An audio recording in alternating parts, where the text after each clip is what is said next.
Баршаңызға сәлем достар, сіздермен бірге Арай ПП Food. Бүгін сіздерге ПП сулы пирогтың рецептісін ұсынамын. Орысша айтқанда овсяной пирог. Ол өте тәтті және дәмі ерекше.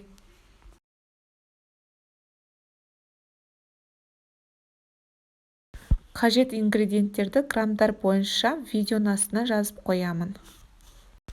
Бізге 3 алма, 2 жұмыртқа, жаңғақ, сұлы жармасы, изюм, қопсытқыш, сахарозаменитель және корица керек. Ең алдымен алмаларды аршып аламыз. Сосын оларды кішкентай бөліктерге бөліп, кубиктап тураймыз.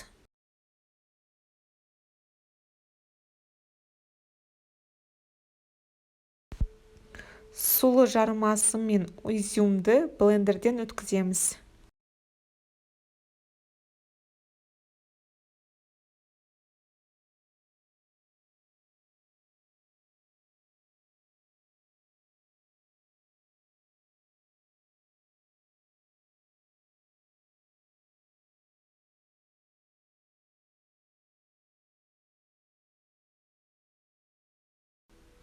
Алмаларды пюре болғанша дейін блендерде езіп аламыз.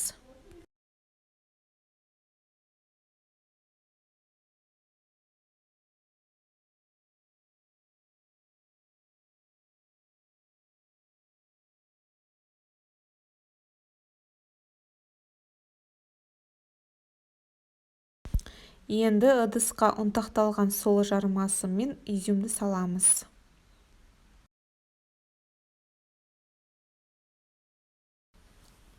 Үстіне езітілген алманы саламыз.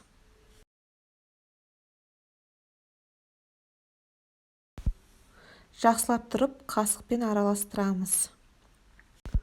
Араластырдық. Енді ыдысқа 2 жұмыртқаны бір-бірден саламыз.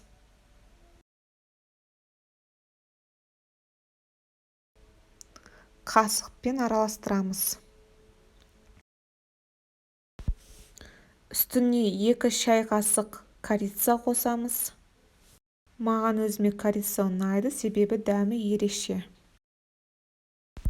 Үстіне 5 грамм сахарозаменитель қосамыз. Енді үстіне 1 шай қасық қопсытқыш қосамыз. Жақсылап тұрып, аз қасықпен араластырамыз. Маған венчикпен араластырған ыңғайлы болды, сіздер де солай істеп көрдіңіздер.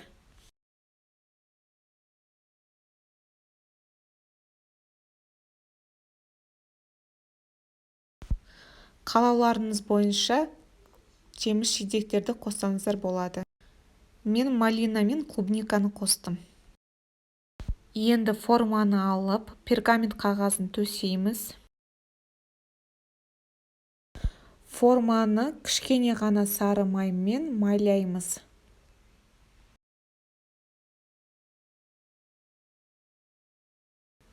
Форманың ішіне пирогымызды құямыз.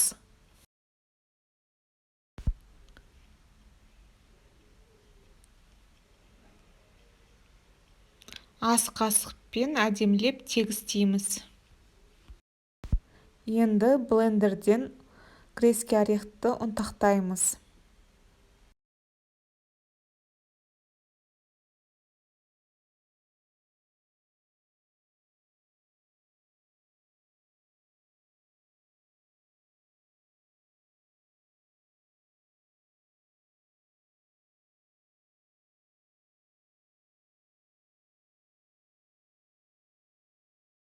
Пирогымызды духовкаға салмас бұрын үстінен осы ұнтақталған грецкий орехпен әсемдейміз.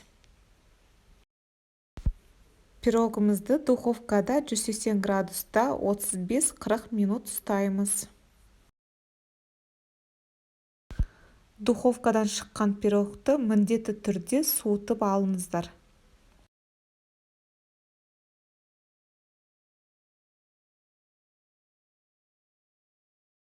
Біздің сұлы пирог дайын. Ол өте жұмсақ, нәзік және ылғалды болып шықты. Маған дәмі өте қатты ұнады. Егер видеоны соңына дейін қарасаңыз, лайк қойып, комментарий жазуды ұмытпаңыздар. Менің каналыма тіркеліп қойыңыздар, себебі алдағы уақытта көптеген ПП рецепттер болады. Астарыңыз дәмді болсын.